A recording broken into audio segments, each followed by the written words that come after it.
Hi, David Lomman here, and this is the third day on happiness, and it's third day,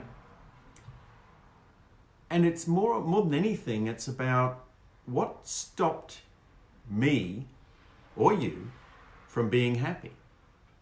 So let's just talk about this for a minute. I can always say, I'm not happy because, but is that the truth? Is it because of something that has happened to me, or something that I've done, or something that was done to me that has caused me to be unhappy? Or is it a decision I made not to be happy, but instead I made a decision to be sad, I made a decision to be angry, I made a decision to be hurt. I made a decision to carry something with me which was all about stopping me from being happy. Something else intruded in my happiness. So today it's about, what is it that stopped me from being happy? And if I look at that, if I look at what it was that stopped me from being happy, I can go back on my timeline. And I look at the timeline of my life, I go back on my timeline, I can go back to the 18 months of age. And I can go back to a time where my father left. And my father left not because of, this was, I was born in 1950, so this was 1951, 52.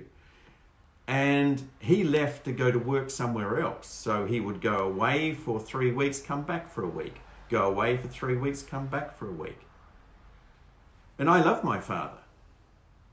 So when he left, I become unhappy because I'm sad. So I take on the sadness and I carry the sadness with me, and that sadness stays with me when somebody leaves me. And because of that, and because I then have an expectation that somebody's going to leave me, that I'm not good enough, because that's what it always comes back to. At some level, I must have caused that. And if I caused that, then anybody else who is with me could leave me and I could be unhappy. And the sadness will come back. So all of this convoluted thing that happens to us, all these issues that happen to us, cause us to be sad. And the sadness puts a damper on the happiness. We can have moments of happiness. I can remember going to a playground and riding down on the hurdy-gurdy, or going down the slippery slide, or going on the seesaw, right? But I was there with my mum, right? I wasn't there with my dad. The times my dad came with me to do those sort of things, there were just so few of them because he was busy doing his work. He was busy doing what he needed to do to put food on our table. But for me, I'm a child. I don't reason that way. My thoughts are, he's not there, so I'm not happy. So moments of happiness, moments of sadness, moments of anger. Things aren't the way I want them to be. So everything intrudes on my happiness. Now, how about you? What's your timeline? Hey, comment below. I mean, this series of videos is about happiness, is uncovering the cause of unhappiness, uncovering the story that we tell ourselves as to why we're not happy. So, what do we need to be happy? What do I need to be happy? And how can I get that back? How can I rescue that child if I'm doing inner child rescue work? How can I heal that past if I need to heal that past? What can I do that's going to make a difference in my life now and allow me to be happy now no matter what happens? Somebody leaves, they leave. So what? What do I do then? I go out and I find others to fill that gap in my life if I wish to. Or I sit in a corner and I allow myself to feel my unhappiness until it overtakes me, and if I allow it enough, it eventually becomes depression. It eventually becomes so bad that all I'm thinking about is what's wrong in my life rather than that I have a choice about how I'm going to live my life. Because once I know I have a choice about how I'm going to live my life, the power is back with me. But if I believe I don't have a choice, if I believe that the only choice I have is to suffer, then I'll keep the suffering going within me. And I'll bring in other suffering to prove that I don't have a choice. I'll look for things that are causing me to be unhappy. The ice cream that I had drops on the floor, I'm unhappy. I'm a klutz. I made a mistake. I've done that badly. I've done that wrong. All these things pile up after a while and they become my story about my unhappiness. So when I get those things that I want, I'm happy for a moment, but it doesn't last. As long as I'm not getting everything I want, I'm accumulating sensations or feelings of sadness, anger, guilt, shame, blame, hurt, pain. I'm accumulating these things and I'm allowing them to intrude on my ability to be happy. So I don't know about you, but I know for me, the important thing was that I had to find out how come I was unhappy. And that's where I discovered that at 18 months, I chose to reflect more on what was wrong in my life than what was right in my life. Not my mother's fault, not my father's fault, not even God's fault, not even my fault. Because the thing that I didn't have at 18 months, I didn't have an understanding of what that was actually all about. I didn't have the skill. I didn't have an awareness. I didn't have a possibility of understanding that. And my mother didn't understand it either. So I'm left there with my mother and my sister. But it's my choice how I feel. It's always been my choice how I feel. It's never anyone else's. And the same for you. I don't know when you first experienced unhappiness, but I wonder when it was. When did you first experience unhappiness? And you follow your timeline. You go back through your timeline and you can write this down on a piece of paper, whatever age you are now, and going off into the future, and then go back along your timeline and just mark off times on your timeline when you were unhappy. Times when life didn't go the way you wanted it to go. Now, if things there are so traumatic that it brings up bad memories and you need to deal with it, call Lifeline and talk it through. If you're willing to just express yourself, yeah, I was unhappy. And I've carried that unhappiness and I've lived with that unhappiness for the rest of my life. Then you'll understand that it was an incident of time. Now, one of the things that I work with clients is to say, you know, if you fell off a bike back when you were 3 years old and you were learning to ride a bike, or 4 years old or 5 years old, you're learning to ride a bike and you scun your knee, you would be unhappy for a while because you were in pain, it hurt. Now, if you had a loving mother, the mother would have put some Dettol on it in those days, my days, and said, it's okay, it's going to heal. That'll all get better and you won't even have to worry about that after a while. But if you had an incident where you fell off a bike and you scun your knee and you hurt yourself and your mother came out to you and said, oh, you crazy kid, you've hurt yourself again. Look, I don't know what I'm going to do with you. The suppression of energy that would cause will either cause rebellion later on or unhappiness in the moment because you're not getting the care that you really want.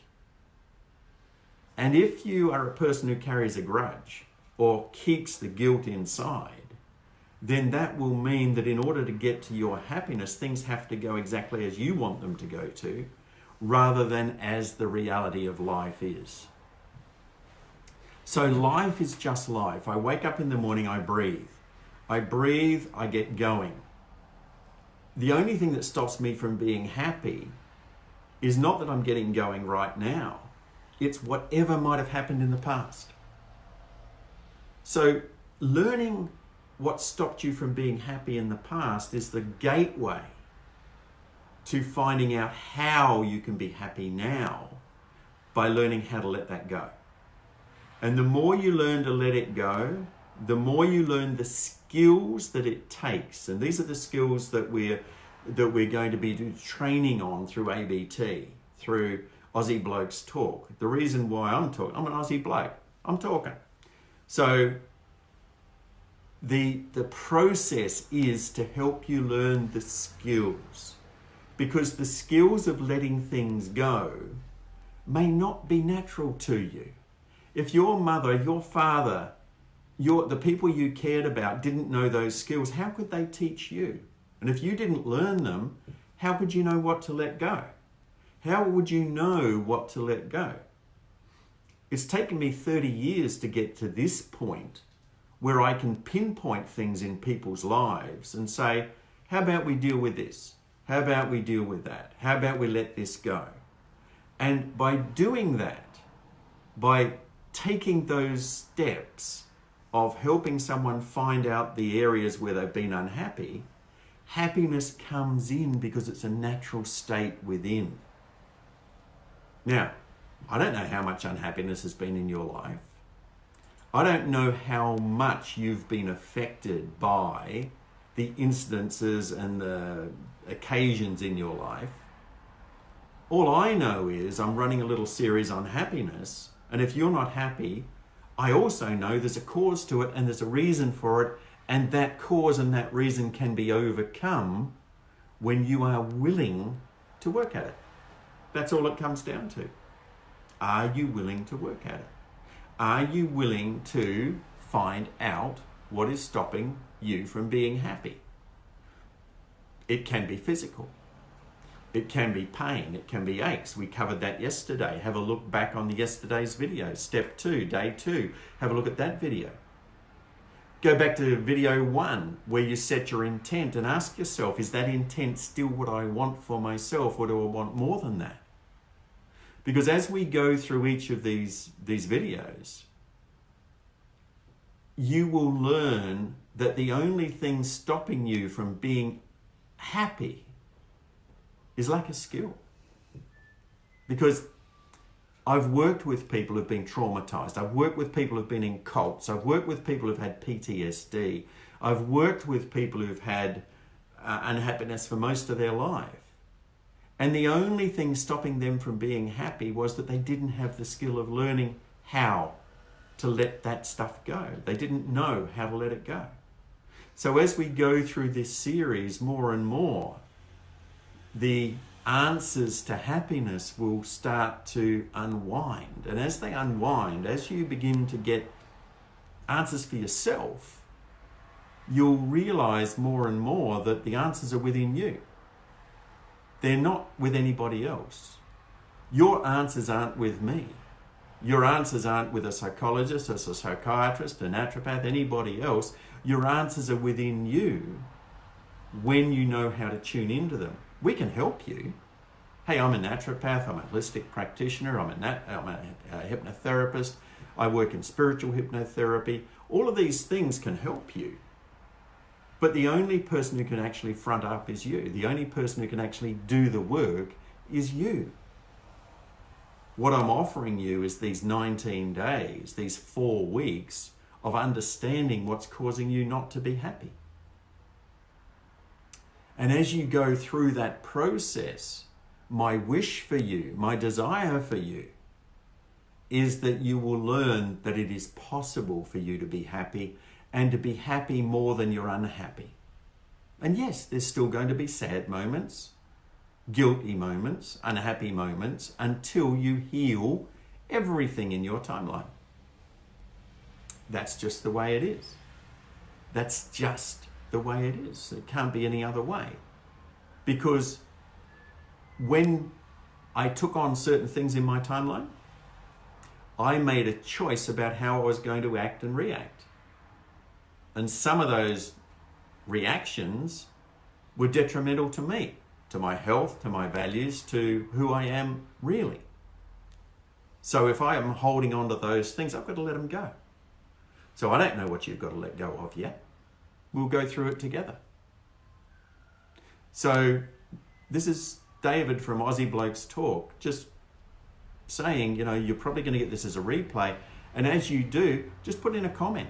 Just let me know. Are these valuable? These talks valuable to you? Do you find them too long, too short? What is it for you? Do you have a question? I'm happy to answer any questions anytime. So please, just like the page, like the video, help us to understand where you are so that we can be of service to you. So the talk today, step 3, day 3, was about what stopped you from being happy. Bye for now. See you tomorrow.